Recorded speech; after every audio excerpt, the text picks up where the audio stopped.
कंकाल का रहस्य। चौरा गांव के खेतों में इन दिनों खुदाई का काम चल रहा था।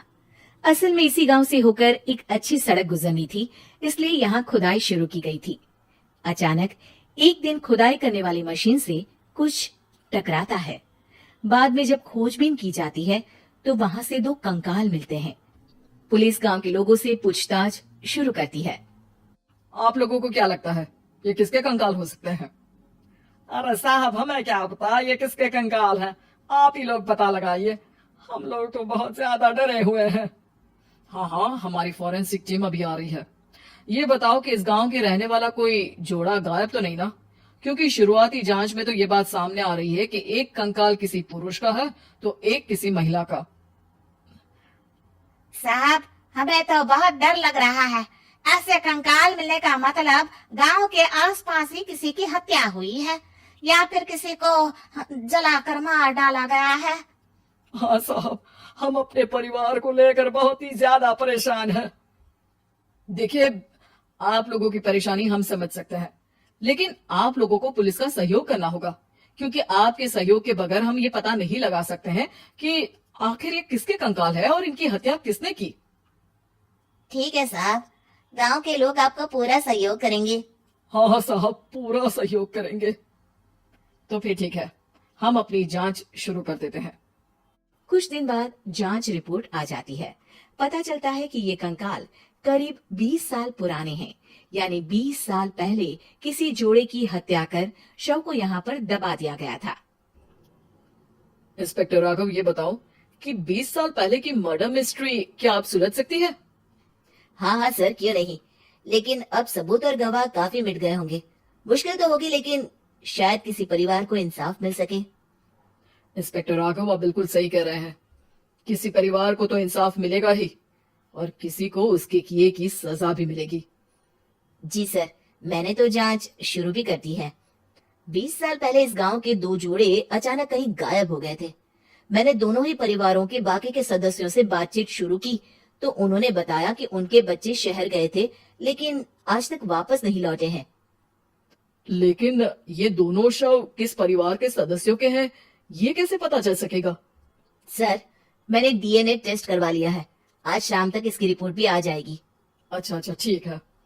उसी शाम को सर, डीएनए रिपोर्ट के मुताबिक ये दोनों ही लाशें चौरा गांव के रहने वाले प्रधान सुल्तान सिंह के बेटे और बहू की है। लेकिन इनकी हत्याएं किसने की है, ये कैसे पता लगेगा? इसी का तो पता लगाने की कोशिश में जुटा हूँ सर। आज सुल्तान सिंह से मिलने भी जा रहा हूँ। मेरा बेटा और बहू तो मेरे लिए सिर्फ यादों में ही रह गए थे। हमें उनकी लाशें तक नहीं मिल सकी थी। आज 20 साल बाद उनके कंकाल मिले हैं। मैं अब किसके लिए जीऊं?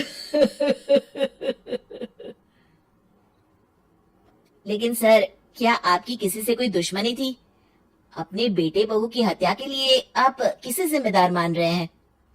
अब मैं किसका नाम बोलूं? मेरी तो किसी से दुश्मनी नहीं थी, बस मेरे बेटे बहू को कोई वापस ला पाता।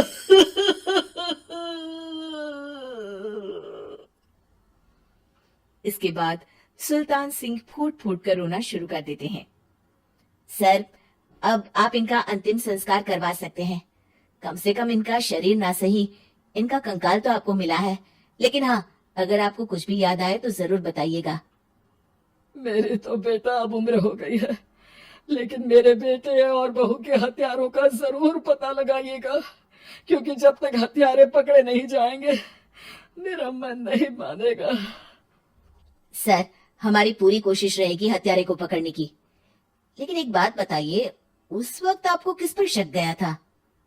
उस वक्त मेरे एक ड्राइवर को पकड़ा गया था, लेकिन सबूतों के अभाव में उसे छोड़ दिया गया था।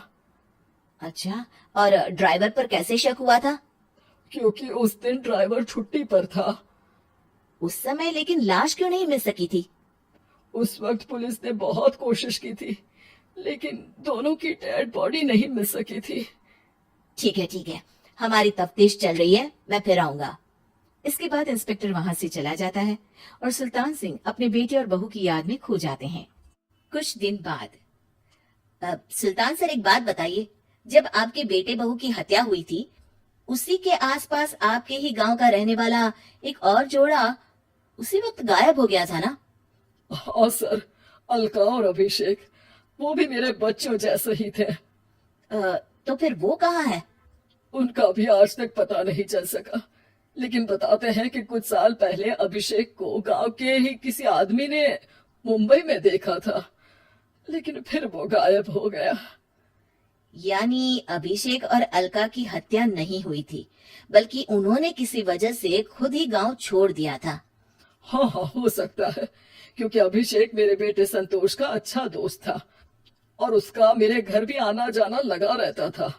हो सकता है कि उसने मेरे बेटे और बहू के बारे में सुन लिया हो और ये गांव छोड़ दिया हो सकता है।